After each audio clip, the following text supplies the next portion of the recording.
ची चौकशी देखील आता लावणं गरजेचं आहे. तुम्ही राज्याचे गृहमंत्री स्वतः देवेंद्र फडणवीस आहेत.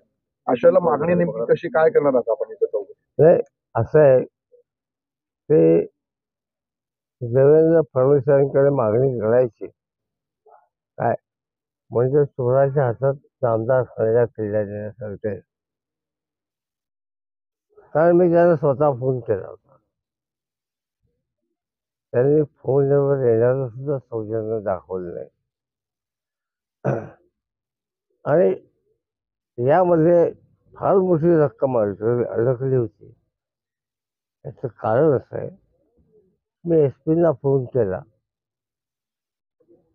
5:30-6च्या सुमाराला. ते 11 वाजेपर्यंत साधं उत्तर पण त्यांनी दिलं नाही. मी जिल्हाधिकाऱ्यांना फोन केला, RDCना फोन केला, शहर पोलीस निरीक्षकांना फोन केला, अँटी करप्शनच्या मुंबईच्या कार्यालयात फोन केला.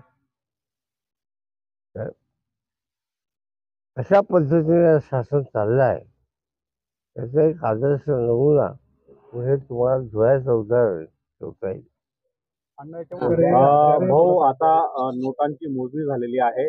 नेमकी किती नोटा आहेत, किती गभार सापडलेलं आहे, काय सांगा? आमच्या शिवसेनेचे नेते माजी आमदार अनिल गोटे साहेब यांनी या भ्रष्टाचाराचा भंडाफोड केलेला आहे. तुम्हाला सगळ्यांना माहिती आहे. आमदार समिती या ठिकाणी आली होती. ती आमदार समिती ही फक्त पैसे गोळा करण्याकरताच येत असते हे सगळ्यांना माहिती उघडगुपित आहे. आणि म्हणून अण्णा मिळालेल्या माहितीनुसार या ठिकाणी आम्ही या 102 नंबरचा रूमचा ताबा घेतला.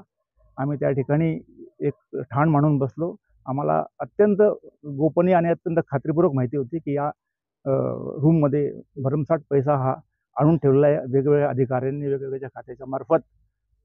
आणि मग आम्ही गेल्या 5 ते 6 तासापासून राज्य शासन, जिल्हा प्रशासन, अनेकांना अँटी करप्शन म्हणजे नाशिक विभाग असेल, मुंबई असेल, राज्य शासन असेल, सगळ्यांना फोन लावले की या ठिकाणी इतकी ती 2-4-5 कोटीची रक्कम असू शकते आणि ही रक्कम ताब्यात घेण्यासाठी आपण काहीतरी कारवाई करावी. आणि उशिरा का होईना पण पोलीस प्रशासन या ठिकाणी आले आणि आम्ही रूमची तपासणी केली. आश्चर्य असं आहे की जरी 1,84,84,000 रुपये सापडले असले तरी यापेक्षा जास्त रक्कम त्या ठिकाणी होती. कारण की त्या ठिकाणी 5 ते 7 मोठमोठ्या बॅगा या रिकाम्या अवस्थेत आम्हाला सापडून दिसून आल्या. आणि त्या बॅगेतली रक्कम होती. त्यांना काहीतरी सुगावा लागला असेल आणि ती रक्कम त्यांनी लंपास केली आहे. तर या प्रकरणाचा ही खूप मोठी घटना आहे आणि याचं गांभीर्य फार मोठं आहे. अजून बरंच याच्यामध्ये आपल्याला सापडू शकतं. त्या दृष्टीने याचा तपास व्हायला पाहिजे. हा पैसा कोणत्या अधिकाऱ्याने आणून दिला, कशासाठी आणून दिला आणि कोणी गोळा केला हा एक तपासाचा भाग असू शकतो. भ्रष्टाचारांना शासन जोपर्यंत होत नाही तोपर्यंत आम्ही स्वस्थ बसणार नाही. इतकेच.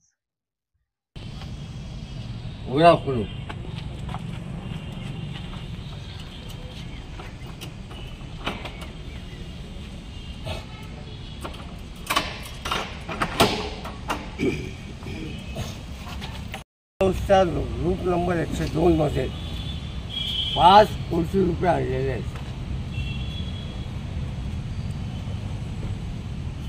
जी समिती आलेली आहे, अंदाज समिती, त्यांच्या आमदारांना वाटण्याकरता आमचा माणूस आज दिवसभर मी इथे ठेवला होता. सकाळपासून वेगवेगळ्या डिपार्टमेंटचे लोक येत होते आणि या ठिकाणी सह्या घेऊन जात होत्या.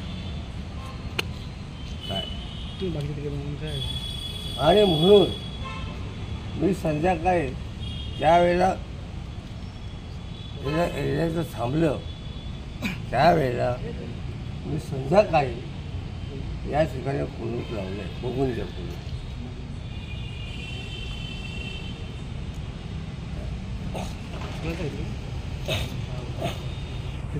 कोणी लावलंय?